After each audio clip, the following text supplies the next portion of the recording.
Hello everyone, welcome to another edition of On the Bench with Columbus Wired. Justin Boggs here alongside Dave Seaman. Since we last joined you, the Blue Jackets, they're an improving club. They've went on a 5-game point streak.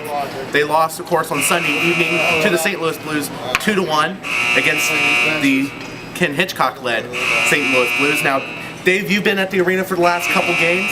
This team obviously is improving. So talk about a little bit about why this team is improving. I think it's just it's a whole picture. I mean, the Blue Jackets are playing a tight checking forecheck. They are take passing. I mean, they just look crisp on the ice. And I think the big thing is they're playing with confidence. And when you look at what the team has done, 20 days ago they got their butts kicked by Philadelphia. And all of the fans said, "Oh, we've got to make some moves. Housen's got to go." Almost a Hitchcock, but Arneal's got to go. And it's a situation where instead of making big moves, Scott Housen made two what I would call minor moves. We traded for Mark Letestu, and then we traded for Nikita Nikitin, and these are two guys that have come in and have contributed right off the bat. Letestu has 3 goals in 7 games, and Nikitin has 5 assists in 7 games, or 8 games now. So these are two guys that have really come in. They're gritty guys, they're veteran guys who have come in. They really didn't get an opportunity in their previous, or on their previous teams, and have really had a chance to turn things around for not only them, but also help the Blue Jackets. And then, of course, the other thing is Jeff Carter is now back in the lineup. He initially didn't look noticeable, probably his first 2 or 3 games, but the chemistry between him, Rick Nash, and Vinny Prospal has really taken this team to another level. Now, you talk about Nikitin. The one thing to remember was that night he was traded for Chris Russell last time we joined you on the bench, and the thing was that night a lot of folks thought that there was another trade coming, that this was leading up to maybe a bigger trade, one involving a goaltender. Of course, that trade was never made. Steve Mason has not played very much late. Curtis Sanford has gotten the nod. He's looked pretty good of late. Well, Steve Mason was injured in practice. He did take a slap shot from Rick Nash, so he did miss the weekend. Alan York called back up to be the emergency backup, but Curtis Sanford's the story. His goals against is tops in the league. His save percentage tops of the league in the last 5 or 6 games. And even the 2-1 loss to St. Louis on Sunday, he was the difference in the game. What are you looking for here? They're going to that West Coast Canada road trip.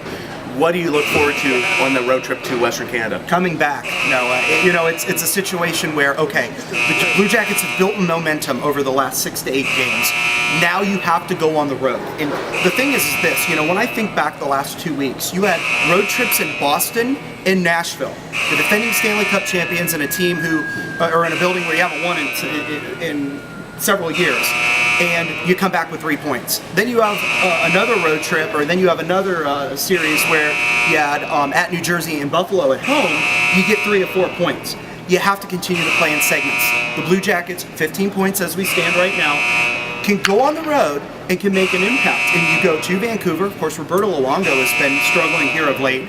You got the infamous Calgary and Edmonton back-to-back, and then on the way back east, a trip to Montreal, one of the original 6 teams. So you have to keep winning the baby steps. You have to keep doing this one game at a time, one segment at a time. My thoughts are you have 8 points out there. If you come back with 5 points, you're in pretty good shape. When you look at standings, of course, Columbus is in 15th place in the Western Conference. Of course, they do need points if they want to get back in any sort of playoff picture. You say it's not so important to look at where they are in the standings as just getting some wins, getting some confidence and momentum going. With this squad, though, I feel that, when you have a high salary cap team, a team that's right below the cap, and a team that the expectations were really high for this year, at this point of year, it's only late November. You got to still be thinking, okay, this team should be able to at least make a run to the playoffs, even with the start they had. Well, I agree with you absolutely. And when I say that you shouldn't look at the standings, right now it's about getting points. If in the next week and a half you can get 5 points, that puts you at 20 points on the season, the standings are going to take care of itself. And you got to remember, everyone's bunched up. You're only 10 points out of that last playoff spot right now. You have 60 games to play, roughly. So, yes, I agree with what you're saying, but from the other standpoint, there's a lot of hockey to be played. There is a lot of teams that are going to be beating each other up. You're not going to win every game. Tonight, Sunday night's a perfect example of that. You didn't get a win. It's how the team responds in Vancouver and moving forward. that's really going to tell whether or not this team has taken that next step. All right, well, it's going to be a little bit before we join you again with the team going to Canada for a little while. So for Dave Seaman, I'm Justin Boggs. Thanks for tuning in.